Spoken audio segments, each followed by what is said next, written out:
Halo, jumpa lagi dengan saya Sony.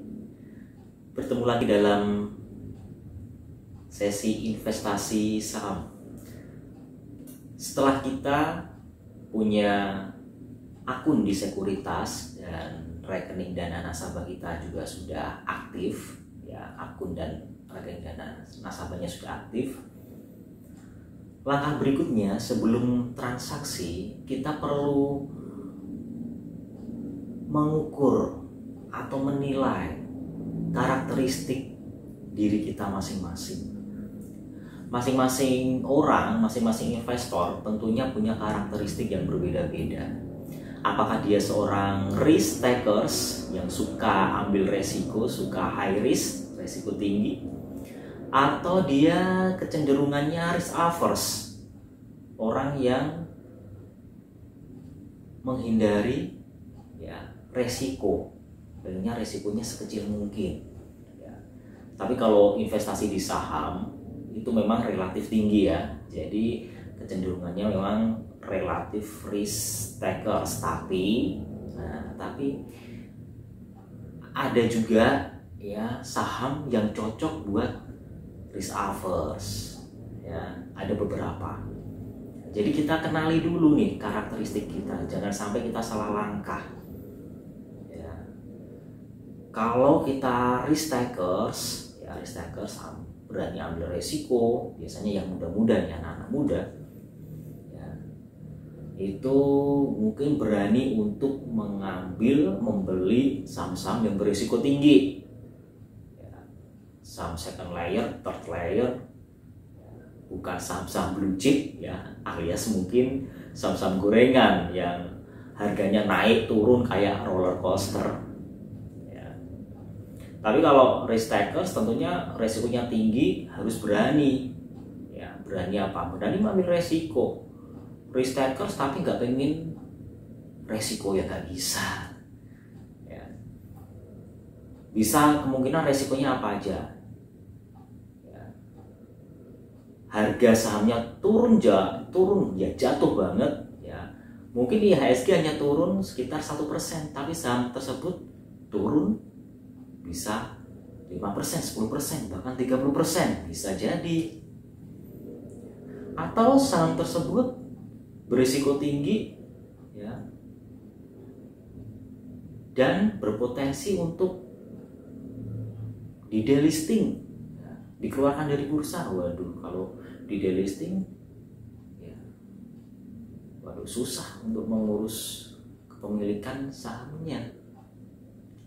Atau mungkin saham yang dibeli itu perusahaannya terancam bangkrut. Waduh, ngeri juga tuh, ya.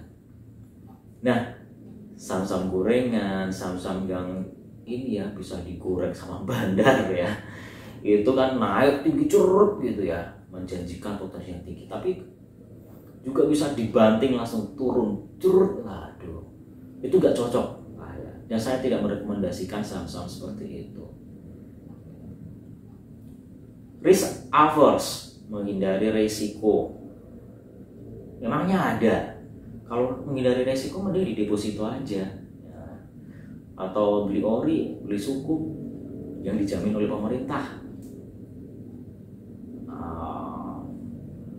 Ya, ori, suku itu bisa dikatakan risk free, 0%. Kecuali pemerintahnya bubar atau negara ini bubar, nah itu baru ada resikonya. Tapi kan potensi dari suku, ori itu memang tidak sebesar potensi dari saham, imbal hasil dari saham. Risk averse, kalau kita risk averse mungkin bisa pilih saham-saham yang relatif pergerakannya tidak naik turun kencang gitu, ya. Ya, bisa saham-saham consumer goods, misalkan mungkin Unilever, ya. Unilever itu ya slow gitu, ya, tapi kecenderungannya masih naik gitu. Biasanya seperti itu. Kalaupun IHSG turun jauh, dia nggak terlalu turun jauh. Kalau IHSG naik tinggi, dia juga nggak terlalu naik tinggi, ya. Yaitu ada trade off, ya. Nggak bisa resiko rendah tapi returnnya tinggi, nah itu nggak bisa seperti itu ya. Biasanya berkorelasi positif ya, resiko tinggi, potensi return juga tinggi. Begitu juga dengan sebaliknya. Jadi kenali dulu, kita rela kehilangan berapa sih ya dari investasi yang kita lakukan. Wah, saya rela kehilangan semua uang saya. Waduh, itu risk takers. Tapi uang berapa? 10 juta, 50 juta, 100 juta. Nah, semakin banyak uang yang kita investasikan, ya, kita semakin mengukur keikhlasan, kerelaan untuk kehilangan uang tersebut. Ya. Oleh karena itu, ya, di investasi saham ini saya sarankan menggunakan uang dingin, ya, uang lebih yang benar-benar lebih, bukan untuk uang ya kebutuhan hidup sehari-hari, bukan untuk uang untuk kegiatan rutin operasional sehari-hari, tapi benar-benar uang yang lebih, yang sekiranya ya memang yang lainnya sudah tercukupi dan itu lebih itu daripada ditaruh di tabungan, mungkin ditaruh di saham ya. Bahkan mungkin lebih sisa dari tabungan. Jadi ada yang tabungan untuk ini ya, apa, untuk jaga-jaga, harus tetap ada ya, cash itu. Wah, ini masih ada nih, ditaruh di saham. Nah, itu bisa menjadi ini ya, apa, penenang, karena kita kalau bisa menganggap udah uang itu udah ini aja deh, yang di investasi saham sudahlah, apa, enggak, kalaupun hilang jadi waste gitu ya.